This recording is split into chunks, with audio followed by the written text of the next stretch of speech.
Abi mo kang video boss, shoutout. Oh. Shoutout ka kang boss. Super shy lalo. Super Shy Lalop. Yan, alright. Oh, good morning po mga idol! Makikabog! Yun, good evening mga kalapatids. For today's video natin, magsasakay tayo ng kalapate. Itong dalawa na to, batcher na. Pero first time natin sakay. Isasakay natin siya Parang may naamoy ako hindi maganda. sa Tarlac. Yun, training Tarlac. Tag 10 peso lang naman. So, hopefully umuwi yung dalawa na to. Kasi yung isa, okay naman siya, rumoronda dito. Pero yung isa pasaway. Sinasama yung mga YB natin dun sa kung saan-saan. So, isasakay natin. Bahala siya kung mawala siya, kung uuwi siya. Goods. Pag hindi, okay lang din. So, tara, sakay natin yung dalawa. So, bali, ito nga pala yung isang sasakay natin. Walang ring tong mga to, mga kalapatid. So, ito yung pasaway na sinasama yung mga YB natin. So, isasama natin siya sa training. Tarlac. Wala tong agis-agis. Rumoronda lang to dito sa atin. And hopefully, bukas makita pa siya natin ulit. Wala kang awa!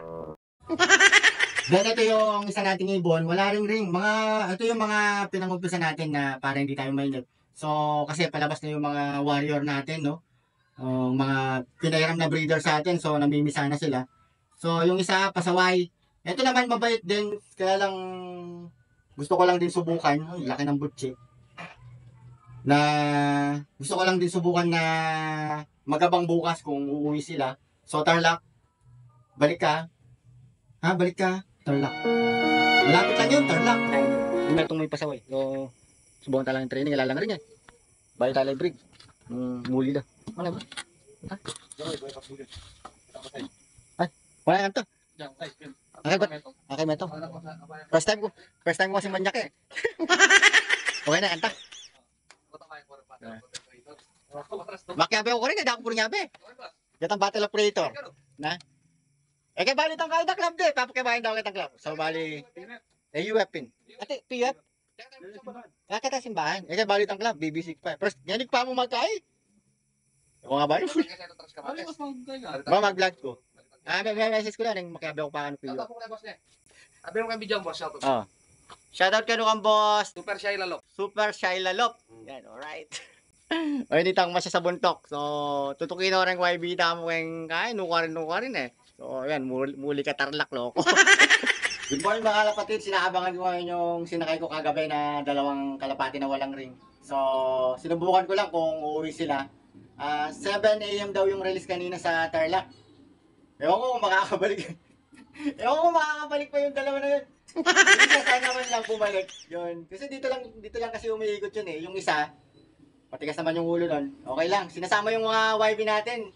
Kung saan-saan. So, yun. Naisipan natin isakay kagabi. Hopefully, 8 o'clock na ng umaga. Wala pa rin. Oras na sila. Hindi ko alam kung babalik pa sila. Time check, 9 o'clock na ng umaga. Release dun sa Tarlac, 7 AM. So, bali 2 hours din silang gumagala, mga kalapatids. Hindi pa rin sila bumabalik. Uy, umuwi si Pasaway, eh, no? Wow na wow si Pasaway, galing Tarlac. Alright, time check, 10:30 na ng umaga, 3 hours and a half siya nagbiyahe, mga kalapatids. Pero at least umuwi siya, oh, no? Yun si Pasaway, oh.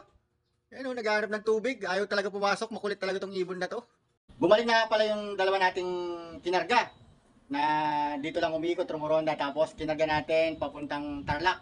So, inabot, ito si Kulit, inabot siya ng 3.5 oras. Medyo 4 months na yata ito eh. Tapos, ito si Luban, yan, inabot siya ng kalahating araw. So, hapon na siya umuwi, mga kalapatids. Pero, masaya na ako kasi hindi ko na-expect na uuwi sila kasi dito lang naman rumoronda to. Hindi naman sila natin natutos, hindi natin sila na-training sa malapit. Tapos, sa Tarlac kagad yung unang bitaw nila. So, yan. So, next time, ikakarga ulit natin sila pag nakabawi. Walang mga ring to, mga kalapatids. So, sinusubukan lang natin. Kung sakaling umuwi sila dun sa malayong malayo, yun. So, pwede natin silang i-breed kasi hindi natin sila pwedeng ilaro. Si Kulit at saka si Luban. Yan.